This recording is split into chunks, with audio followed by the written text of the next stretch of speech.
네. 예, 따뜻하게 맞이해 주셔서 감사합니다. 다시 한번 인사드리겠습니다. 정욱식입니다. 네.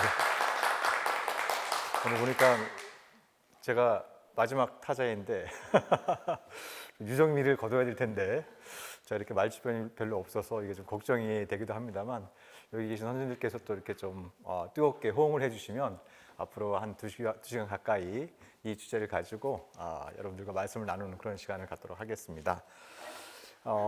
제가 조금 일찍 와서 여기 교정을 쭉 둘러봤는데요. 이제 5.18이 다가오고 있다라는 것도 좀 실감할 수 있었고, 저 개인적으로는 전남대를 22년 전에 한번 처음 대학 다닐 때 처음 온 적이 있었는데, 그때 이제 무전여행을 이렇게 이제 전국 각지를 무전여행을 다니면서 그래도 이제 만만한 데가 이제 대학에서 잠자는 게 제일 만만할 때였으니까 이게 전남대에 온 적이 있었습니다. 근데 그때 기억나는 것 중에 하나가 이렇게 좀 이상한 벽보 하나가 붙어 있더라고. 크게 이렇게 벽보가 붙어 있었는데 5월 때는 각성하라 뭐 이런 어떤 제목을 가지고 글씨도 굉장히 삐뚤삐뚤하고 맞춤법도 잘 안 맞고 내용도 잘 이해가 안 가고 막 이런 거였는데, 그래서 이제 이게 무슨 내용이지 이게 이제 교정에 들어와서 이게 이제 학생들한테 물어보니까 이게 5월 때하고 이게 그 광주의 조폭조직하고 싸움이 붙었다고 막 이런 얘기를 들은 적이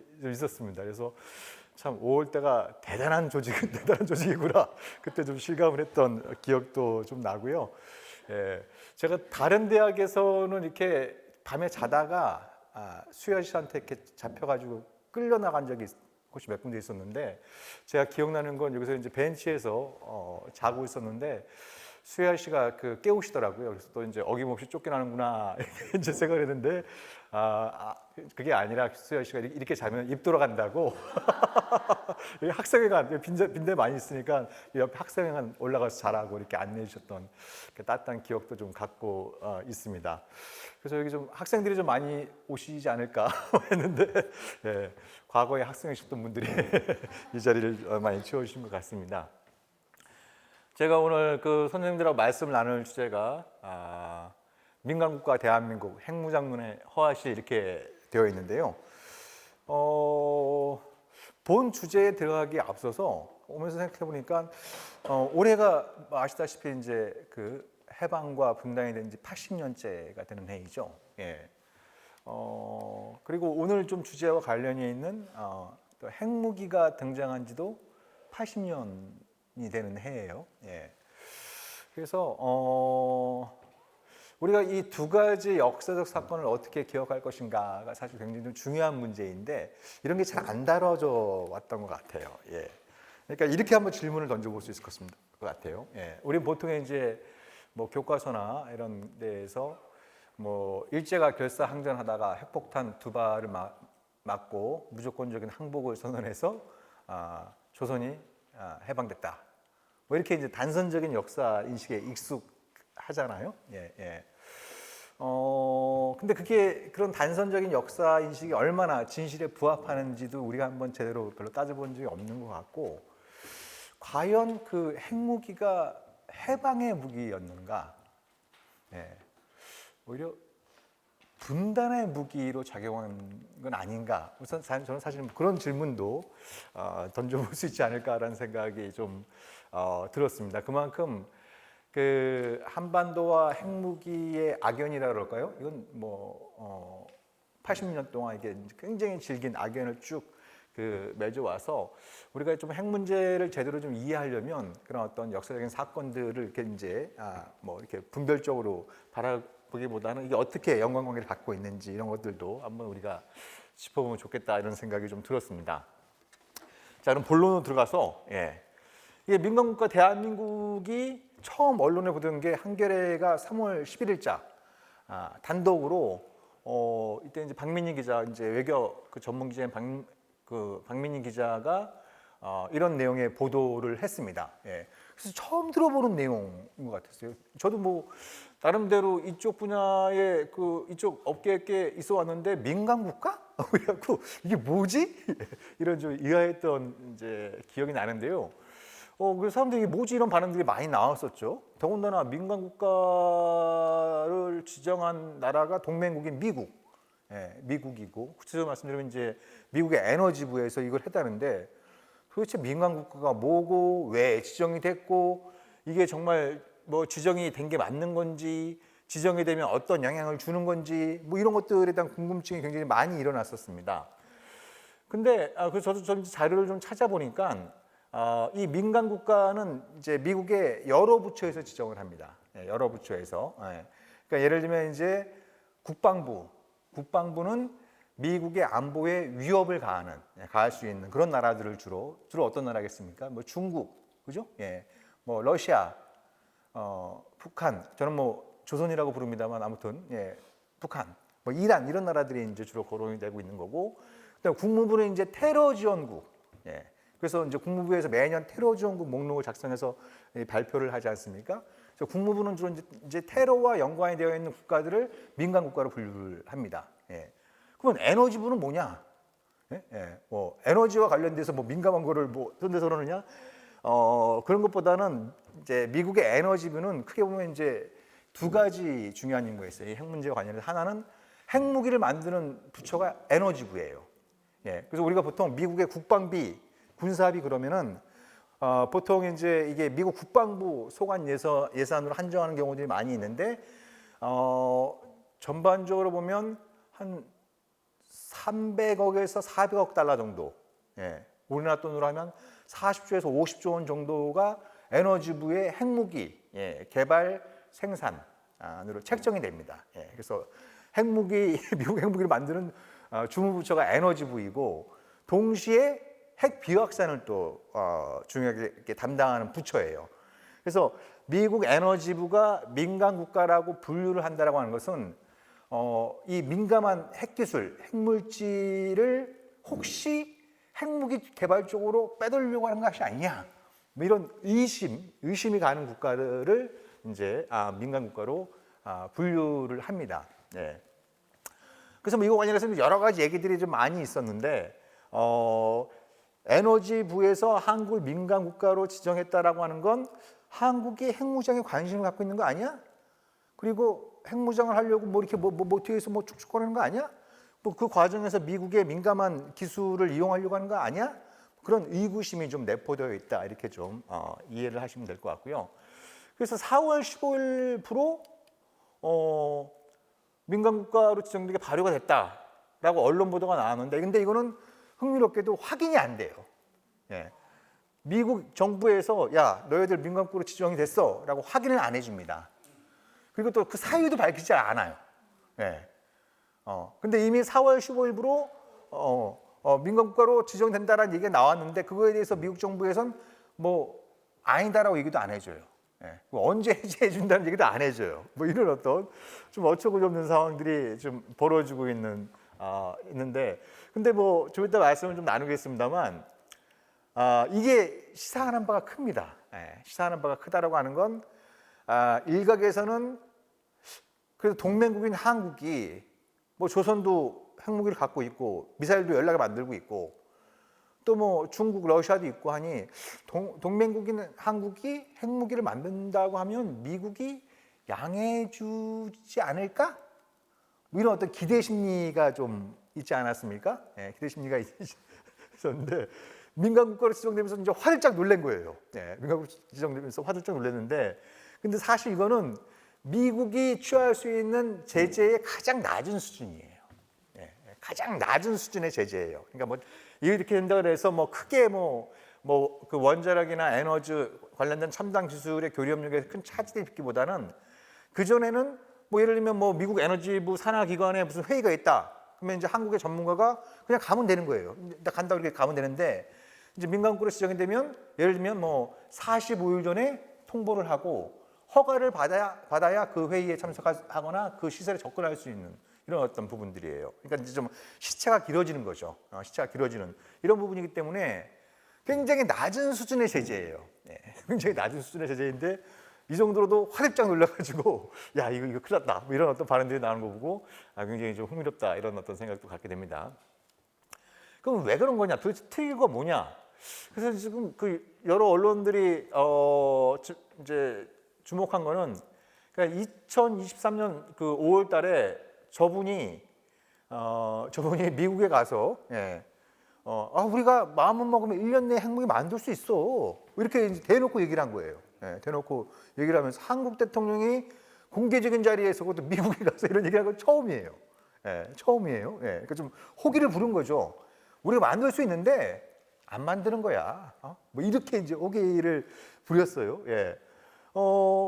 그리고 이제 저분이 그런 말씀을 하시면서 미국 내에서도 진짜 한국이 핵무장을 심각하게 고려하는 게 아니야? 뭐 이런 식의 또 얘기들이 나왔고, 그리고 그 이후로도 뭐 국민의힘에 계신 분들, 그리고 뭐 이제 좀 보수적인 언론 전문가들, 이런 분들이 한국도 이제 핵무기를 가져야 된다, 이런 어떤 주장을 공개적으로 많이 표출을 했죠. 그리고 또 각종 여론조사를 보면은 핵무장을 지지하는 여론이 대체로 60%에서 70% 정도 나옵니다. 이게 뭐 질문을 어떻게 하느냐에 따라서 좀 달라지긴 합니다. 뭐 질문을 뭐 예를 들면 북한이 핵무기를 포기하지 않는다면 우리도 핵무기를 가져야 할까요? 이렇게 질문하면 뭡니까? 찬성한다는 여론이 높아지겠죠. 뭐 그렇지 않고 뭐 우리가 경제적인 어려움과 미국과의 동맹이 위태로워지는 걸 각오하고서라도 핵무장을 해야 할까요? 이러면 아무래도 좀 이제 비율이 떨어지고 뭐 이럴 텐데, 아무튼 여러 여론조사를 종합해 보면은 한국의 핵무장 찬성 여론이 60에서 한 70% 정도 이렇게 꾸준히 나오고 있어요. 근데 그게 이제 점차 높아지고 있는 이런 어떤 상황에 있습니다. 그럼 한번 따져봐야 되는데 왜 우리가 한국의 핵무기를 갖자 이런 주장이 나오느냐?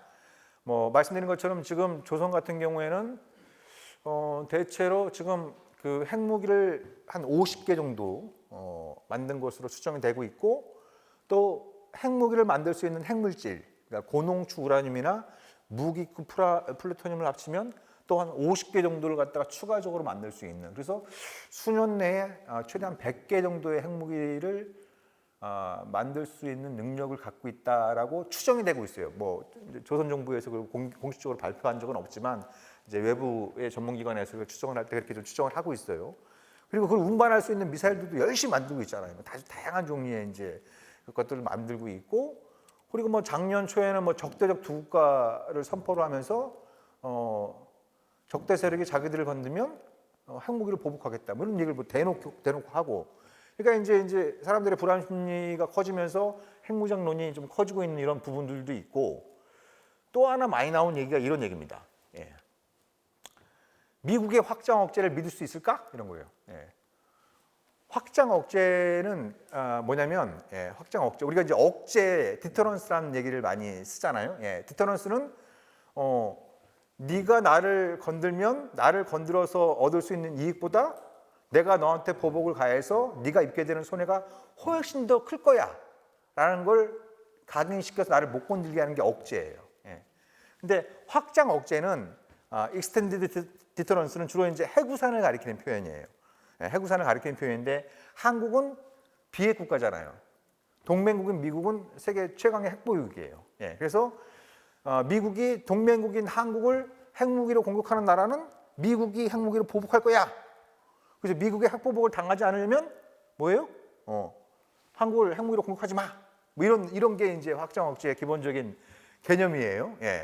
근데 어느새 조선이 미국 본토까지 날릴 수 있는 대륙간 탄도미사일 ICBM을 이제 갖게 됐잖아요. 그게 얼마만큼 이제 무기로서의 성능을 갖고 있는지는 또 갑론을박이 많이 있지만, 어찌되었든 막 고각으로 발사해버리면 막 5,000km, 6,000km 올라가니까 곱하기 3 해보면은, 그러니까 이제 고각으로 쐈다라고 하는 것은 이제 그 이제 사선으로 쏠 경우에는 이제 곱하기 3 정도 하면 이제 사거리가 나오거든요. 그러니까 높이가 5,000km, 6,000km 올라갔다라고 하는 건 정상 각도에서 발사하면 15,000에서 18,000km까지, 그러니까 미국 본토까지 날아간다는 걸 의미하니까 이런 얘기들이 나오는 거죠. 미국이 서울을 구하기 위해서 뉴욕을 포기할 수 있겠어? 만약에 조선이 한국을 핵으로 공격해서 미국이 조선을 핵무기로 보복하면 조선도 미국 본토를 핵무기로 공격할 텐데, 그러면 그런 어떤 희생을 무릅쓰고 미국이 한국을 구하려고 하겠어? 이런 의문이 제기가 되는 거죠. 여러분은 어떠세요? 만약 그런 상황이 발생하면 미국이 조선에 대해서 핵무기로 보복할 거다라고 생각하시는 분? 네, 없어요. 별로 이렇게 미국을 믿지 못하시는군요.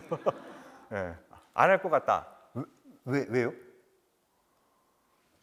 자기 자국의 불이익이 너무 크니까 예, 예, 굳이 그 불이익을 감수하면서까지 예, 한국을 예, 이렇게 예. 지키려고 하지 않을 것 같아요. 아, 지키지 않으려고 할 것 같다. 예, 예. 다르게 생각하시는 선생님도 계십니까? 예. 근데 사실 이 질문은 굉장히 제가 보기엔 부질없는 질문입니다. 예, 부질없는 질문이에요. 자, 이거 모르는 일이잖아요. 그죠? 실제 이런 상황이 벌어졌을 때 조선이 무슨 일이 벌어져갖고 한국을 핵무기로 공격하면 미국이 핵무기로 조선에 보복을 할지 안 할지는 모르는 일이에요. 예, 그래서 제가 이런 질문을 던져보는 겁니다. 자, 사후 세계를 믿습니까? 예, 사후 세계를 믿습니까? 사후 세계를 믿는 분 한번 손 들어보십시오. 선생님들 대체로 표정이 왜 이렇게 어처구니 없는 질문을 던져? 저 친구 낯설하고 온 거 아니야? 뭐 이렇게 이제 생각하시는데 사후 세계를 알려면 어떻게 해야 됩니까? 어떻게 해봐야 돼요? 죽어봐야 되는 거잖아요. 그죠? 예? 그러면 죽은 사람은 산 사람의 그걸 알려줄 수가 없잖아요. 죽은 사람이 이걸 뭐 알게 됐는지 아닌지도 알 수가 없는 거고. 예. 그래서 사실 이게 비슷한 얘기예요. 예.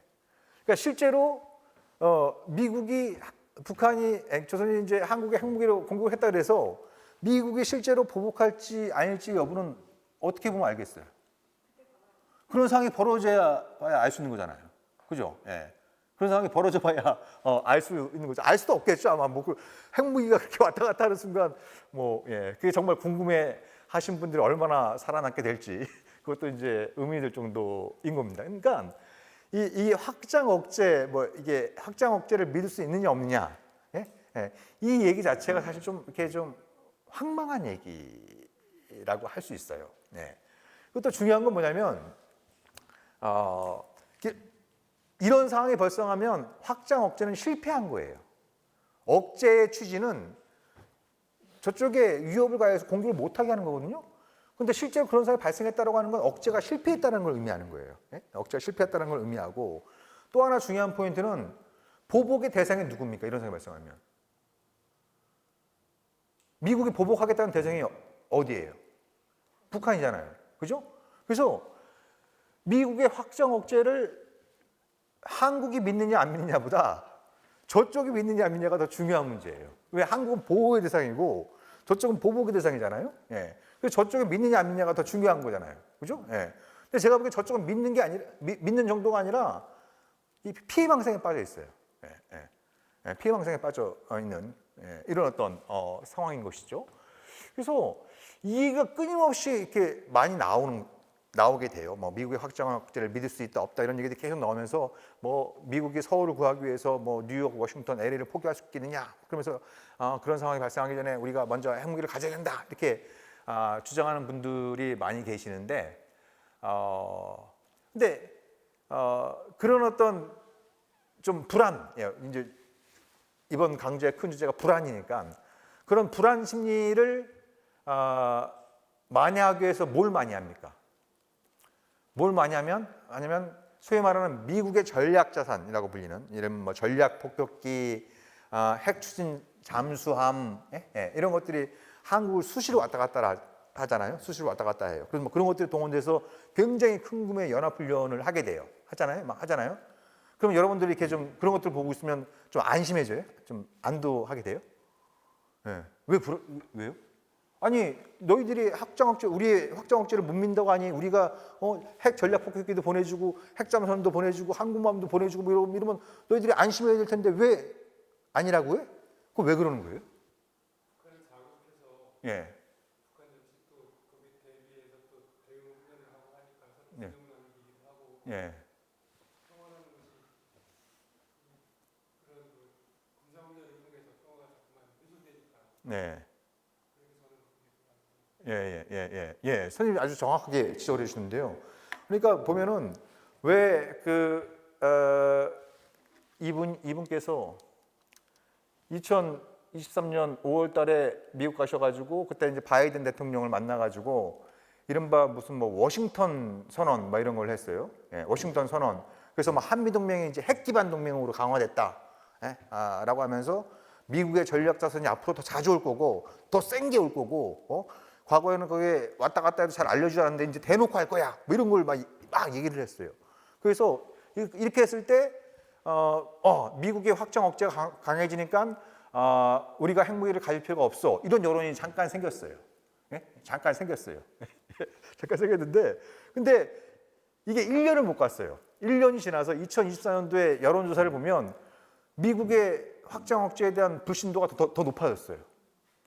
그리고 한국의 자체 핵무장에 대한 지지 여론이 더 높아졌어요. 그건 왜 그래요? 선생님이 말씀하신 것처럼 그러면 그럴수록 저쪽도 난리를 치는 거예요. 예? 예. 그쪽도 난리를 치는 거예요. 때마침 작년 초에 스톡홀름의 한 연구소에서 조선이 50개의 핵무기를 보유하고 있고 50개의 추가적인 핵무기를 만들 수 있는 핵무기를 보유하고 있다. 이런 어떤 연구 결과가 나오면서 그게 이제 국내 언론에 대대적으로 보도가 되면서 이게 이상하네? 한미동맹이 핵기반 동맹으로 강화됐는데 왜 우리가 더 불안해지는 거지? 이런 어떤 사실 질문을 좀 진지하게 이렇게 해봐야 되는데 그렇지 못한 사이에 계속 이제 군비 경쟁이 격화되고 이제 안보 딜레마. 안보 딜레마는 나의 안보를 증진시키기 위해서 한 행동이 상대방의 반작용을 야기해서 오히려 내가 더 불안해지는 상황이에요. 예. 그러니까 뭐 미국의 전략 폭기가 딱 떴다 그럼 뜨는 순간 저 미국의 무시무시한 전략 폭기가 떴으니까 이제 우리가 안심해도 될 거야. 근데 바로 다음 날 저쪽에서 뭐 미사일 시험 발사하면서 뭐 우리를 건들면 뭐 핵보복을 가할 거야. 그러니까 또 불안해지는 거예요, 막. 예? 예. 이런 어떤 이제 악순환이 반복되는 이런 상황이 지금 수년째 반복되고 있는 상황입니다. 예. 그래서 제가 이 질문 던진 이유는 그러니까 일본은 이런 얘기를 안 해요. 예? 일본은 이런 얘기를 안 해요. 일본은 뭐 미국의 확장 억제에 대한 뭐 믿느니 못 믿느니 이런 얘기 자체를 안 합니다. 왜? 이건 기본적으로 상술이 있기 때문에 그리고 자꾸 이 문제를 건들면 그죠? 이 문제를 건들면 미국이 확장 억제를 강화하는 조건으로 또 미국에 뭔가를 해줘야 될 것 같아요. 예. 더 이상 공짜가 없는 시대잖아요. 지금은 노골적으로 이제 지금 미국 대통령은 이렇게 삥 뜯는데 바쁘신 분들이고, 그러니까 불필요하게 뭐 미국의 확장 억제를 믿느냐 마냐 이런 얘기를 해가지고 불필요한 논란을 만들지 않겠다는 게 일본의 기본적인 스탠스예요. 근데 이상하게 한국은 계속. 그러니까 이게 굉장히 흥미로운 거예요. 그러니까 대체로 핵무장을 주장하시는 분들이 좀 보수적인 분들이 많이 계시잖아요. 다 그런 건 아닙니다. 진보적인 분들 중에서도 몇 분 이렇게 하시는 분들 계시는데 대체로 보수적인 분들이 핵무장을 많이 지지를 하세요. 근데 그분들은 또 동시에 한미동맹을 또 굉장히 신성시하세요. 그죠? 이게 이율배반적인 거예요. 이율배반적인. 한미동맹을 신성시하면서 동시에 미국의 핵우산을 믿을 수 없으니까 우리가 핵무기를 가져야 돼. 그래서 지금 뭐 반미형 핵무장론에 가까운 이런 어떤 정서들도 좀 보이고 있습니다. 자, 그러면 그러면 한국이 핵무기를 만들 수 있느냐? 한번 이 질문으로 한번 넘어가 보겠습니다. 그러니까 일반적인 사람들이 반응은 그런 겁니다. 아니, 저 찌질하고 가난한 조선도 핵무기를 만드는데 왜 우리가 못 만드느냐? 조선보다 경제력이 50배 이상 강하고, 그죠? 국방비를 10배, 20배 이상 더 많이 쓰고 있고 원자력 기술도 훨씬 더 뛰어난 한국이 조선도 만드는데 우리가 왜 못 만드느냐? 좀 자존심 상하는 얘기잖아요. 그죠? 자존심 상하는 얘기인데, 근데 어찌되었든 조선은 우라늄 광산부터 핵실험장까지 이 핵무장을 할 수 있는 주기를 완성해 놓고 있어요. 그러니까 조선 자체적으로 우라늄 광산이 있어요. 그래서 광산을 캐가지고, 그래서 우라늄을 캐서 정련하고 재련을 해서 그걸 우라늄을 농축을 해서 뭐 저농축한 우라늄은 뭐 핵연료로 사용하고, 고농축한 우라늄은 이제 핵무기를 만들고, 그리고 저농축 우라늄을 가공해서 그 속에 들어가 있는 플루토늄을 추출해서 또 핵무기를 만들고, 그런 걸 가지고 실험할 수 있는 풍계리의 핵실험장이 있고, 이게 자체적으로 이 주기가 완성되어 있어요. 외부에 의존하지 않고도 자체적으로 이 주기를 갖고 있는 거예요. 반면에 우리는 어떠냐? 예. 자, 제가 이렇게 한번 비유를 해봤습니다. 한국 영웅들. 그러니까 이 배구 같은 국기 종목이잖아요. 배구하고 농구가 같은 국기 종목이에요. 그래서 배구 선수한테 야, 너 배구 굉장히 잘하고 점프력도 굉장히 좋고 하니까 너 이제 배구 국가대표 그만하고 농구 국가대표면 어떻겠냐? 이렇게 얘기를 하면 그 배구 선수가 어떤 반응을 보이겠습니까? 예?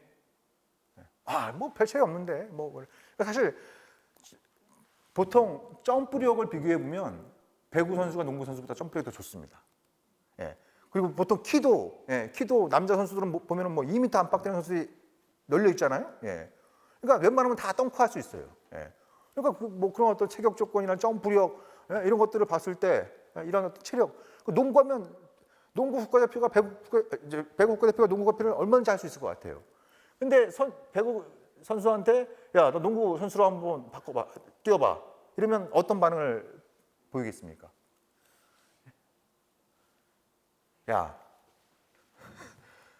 무식한 소리 하지 말아야겠죠. 배구하고 농구는 달라. 이렇게 얘기를 하겠죠. 그죠? 예, 배구하고 농구는 달라. 이렇게 얘기할 거예요. 핵 발전하고 핵무기는 달라요. 예, 이게 같은 국기 종목이라서 공각과 운동도 비슷해 보일지 모르지만, 예? 또 원자력, 그러니까 이제 핵 발전하는 거하고 핵 무기를 만드는 게 같은 핵재를 쓰니까 비슷해 보일 수 있는데 원자력 전문가한테 물어보면 10중 8구 다 얘기합니다. 그건 달라. 이래요. 예, 달라. 그래도 배구 선수한테 야, 우리가 그러면 네가 농구 선수 할 수 있도록 우리가 전폭적으로 지원해 줄게. 그러면 그 배구 선수가 농구 선수가 되려면 전폭적으로 지원을 해줘야 되고 그 선수가 농구를 할 정도의 기량을 하려면 열심히 연습하고 또 그 정도의 시간을 필요로 하잖아요. 그래서 원자력 강국인 한국이 핵무기를 만들려면 이게 단시간 내에 되는 게 아니고 엄청난 물적, 인적 자원을 투입을 해서 상당한 시간이 걸릴 수밖에 없어요. 상당한 시간이 걸릴 수밖에 없는 이런 거예요. 그러니까 아예 불가능하지는 않을 겁니다. 아예 불가능하지는 않을 텐데 배구 국가대표가 농구 국가대표가 되려면 상당히 많은 지원과 시간과 노력을 요하듯이 원자력 강국인 한국이 핵무기를 만들려면 마찬가지의 조건이 필요합니다. 그리고 배구 국가대표가 농구 국가대표가 그럼에도 불구하고 될 수 있을지 없을지 모르잖아요. 예. 원자력 강국인 한국이 엄청난 국가적 자원을 투입하고 엄청난 시간과 노력을 기울여도 핵무기를 만들 수 있을지 없을지는 몰라요. 모릅니다. 예. 제가 너무 대한민국을 무시하는 것 같아서 송구합니다만 이게 어떻게 보면 냉정한 현실입니다. 예. 이것 관련해서 일본이 모범사라는 얘기들을 많이 하세요. 예. 한겨레조차도 사설에서 이렇게 써요. 예, 예. 야, 우리가 뭐 핵무기 만들겠다가 막 시끄럽게 하지 말고 그냥 조용히 일본은 비핵 3원칙, 즉 핵무기를 만들지도 보유하지도 반입하지도 않겠다는 비핵 3원칙을 철저히 지키면서 미국과 협상을 통해서 우라늄 농축과 재처리 권한을 확보를 해서 그 능력을 지금 프로그램을 가동하고 있는 것처럼 우리도 핵무기를 만들겠다고 막 떠들지 말고 조용히 일본처럼 실력을 배양해야 된다. 예. 그래서 진보 보수를 막론하고 국힘과 민주당을 막론하고 일본을 모범사로처럼 얘기를 하고 있어요. 예. 근데 그게 과연 맞는 얘기냐? 예? 과연 맞는 얘기냐? 그러니까 저는 그게 정말 좀 안타까워요. 예, 안타까워요. 저 같은 시민단체 사람도 조금만 이 관련된 자료를 찾아보면 일본은 타산지석이 아니라 반면교사에 가까워요. 제가 보기엔. 예, 왜 그러냐? 지금 일본이 플루토늄을 한 50톤 정도 보유하고 있어요. 50톤 정도 플루토늄 50톤 정도 보유하고 있으니까 어떤 사람들은 야, 저 50톤으로 일본이 마음 먹으면 수백 개의 핵무기를 단시간 내에 만들 수 있다. 왜냐하면 플루토늄이 대표적인 그 핵물질이니까 막 그렇게 얘기를 하세요. 얘기를 하세요. 예. 근데 단언컨대 일본한테 플루토늄은 계륵과도 존재입니다. 버리지도 못하고 그렇다고 먹지도 못하는 계륵과도 같은 존재. 왜냐? 그게 두 가지 이유 때문이에요. 처음에 일본이 플루토늄 계획을 착수해서 자체적으로도 재처리를 하고 또 뭐 영국이나 프랑스에 이제 재처리를 위탁해서 이제 플루토늄을 대거 만들어냈거든요. 예. 그 일차적인 목적은 뭐냐면 이걸 핵 연료로 재사용하겠다는 거였어요. 예, 예. 핵 연료로 재사용하겠다. 그런 어떤 목표를 가지고 플루토늄을 열심히 만들어 쌓아온 거예요. 예, 예. 그래서 이 플루토늄하고 전홍축 우라늄을 섞어가지고 목수라고 하는 핵 연료를 만들어서 가공을 해보려고 했는데 크게 두 가지 문제가 발생한 거예요. 하나는 너무 위험한 거예요. 이 플루토늄은 이 고준위 방사능 물질이 엄청나게 많이 들어가 있거든요. 그 세계에서 가장 위험한 공장이 그래서 제철이 공장입니다. 사용후 연료봉에서 플루토늄을 뽑는 이 제철이 공장이 가장 위험한 시설이에요. 그래서 굉장히 위험한 거예요. 그래서 이거 핵 연료로 가동하다가 혹시라도 무슨 사고가 발생하면 이거는 감당할 수 없는 사태가 벌어질 수 있는 거예요. 일반적인 핵 연료를 사용하는 것보다 훨씬 더 심각한 상황이 발생할 수 있는 거예요. 두 번째는 너무 비싸요. 일반적인 핵 연료를 쓰는 것보다 이 플루토늄을 재활용해 갖고 쓰는 핵 연료가 훨씬 더 비싸요. 그러니까 안전성도 떨어지고 경제성도 떨어지는 거예요. 그런 거예요. 그러니까 이제 그런 거죠. 야, 안정성도 떨어지고 경제성도 떨어지는데 왜 일본은 저걸 계속 갖고 있어? 그러니까 이제 일부에서는 의심의 눈치를 보는 거죠. 야, 쟤네들이 여차하면 핵무기 저걸 아주 핵무기를 만들려고 하는 거야? 근데 그것도 쉽지 않아요. 뭐 국제적인 감시망도 있지만 기본적으로 원자로를 가동해서 나온 이 플루토늄은 원자로급 플루토늄이에요. 원자로급 플루토늄이어서 무기급 플루토늄하고는 좀 안 맞아요. 안 맞아요.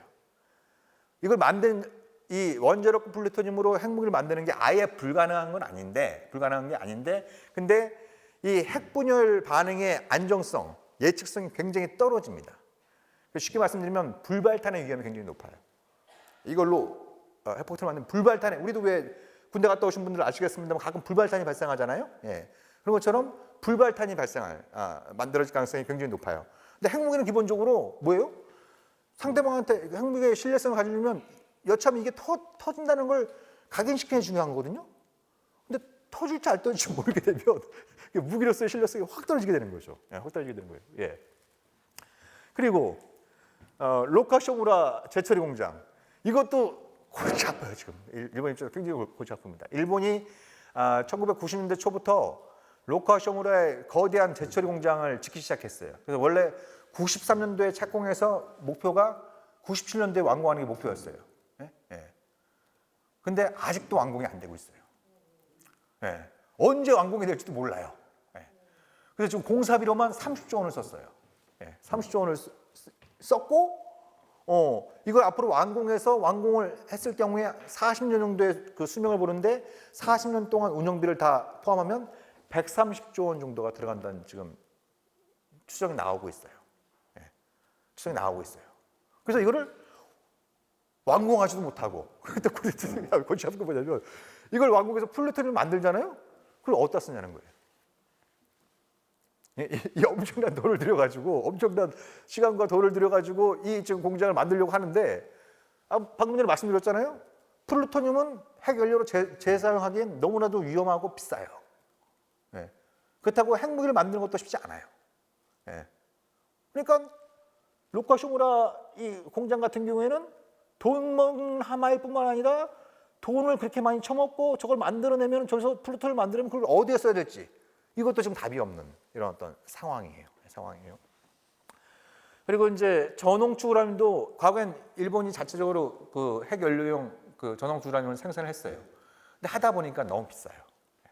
너무 비싸가지고 지금은 전량 외국에서 수입하는 방식이에요.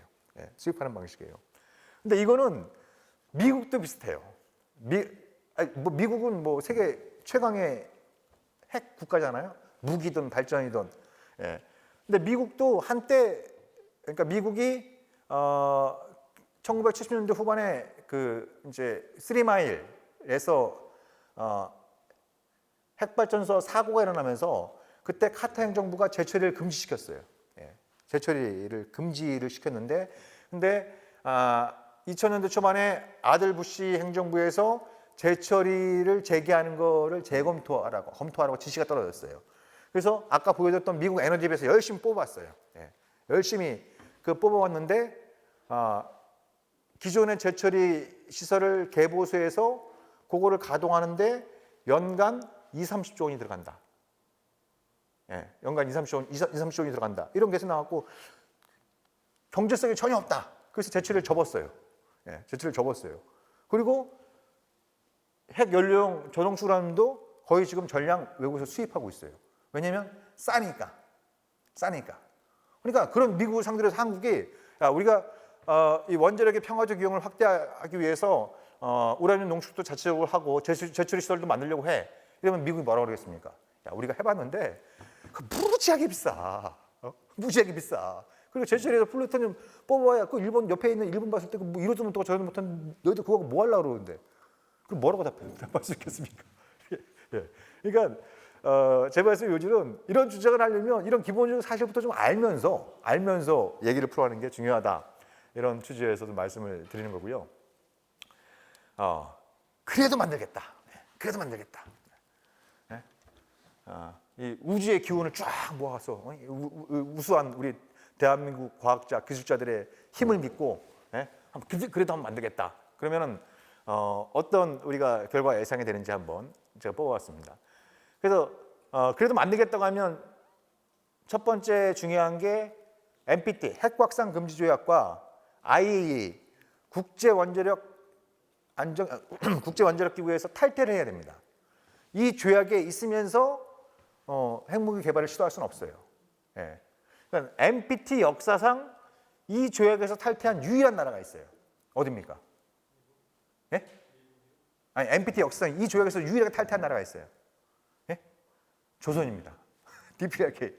예, 이 조약에서 그러니까 지금 보면 그 핵무기를 갖고 있는 나라가 지구상에 몇 개 있죠?